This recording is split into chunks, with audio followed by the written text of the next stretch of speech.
understood.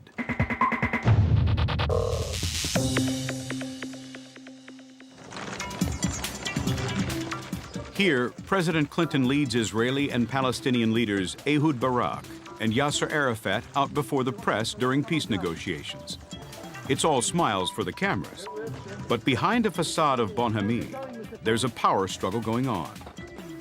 Clinton jokingly explains that none of them will take any questions. We pledged to each other we would answer no questions and offer no comments. So I have to set a good example. The body language then revealed just why that was.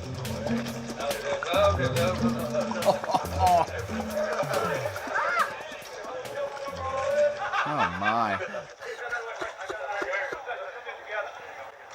Wow. Wow. Almost a physical fight. Many viewed this apparently lighthearted tussle as a sign that Arafat and Barak were getting on well. Think again. There is a great meaning behind who goes through the door first. Now, of course, you know, here in the West, letting someone through the door first doesn't really matter. It's polite, maybe. But in the Middle East, it has significant cultural impact. The host, the power person, says, I'm in control. I'll help you through the door. I'll show you the way. Thank you. Thank you. Throw in the fear and tension present in most Middle East negotiations, and suddenly the desire of both Arafat and Barak not to go through that door before the other starts to make sense. This is a classic example, in an extreme way, of how the last man through the door is the winner. So Barak reaches for Yasser Arafat. Arafat literally grabs his arm, moves around, and starts waggling his finger at Barak, Barak then uses as an opportunity, like a wrestling match, to move round to actually be behind Arafat, and then literally grabs Arafat, who holds him by the arm, and shoves him through the door bodily. So you've got fear and power struggle showing in big, bold body language movements.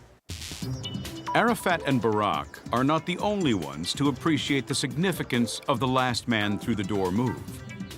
Even when friends and allies meet, subtle cues reveal who's top dog. 2003, British Prime Minister Tony Blair plays host to President Bush. In this particular example, we're looking at number 10 Downing Street, and one would expect Tony Blair to be very territorial.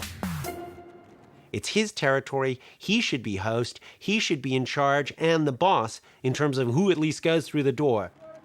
And yet, Tony Blair, the Prime Minister, accepts that the seniority in place here is the President. So President Bush says, photo op's over, gives them the little nod.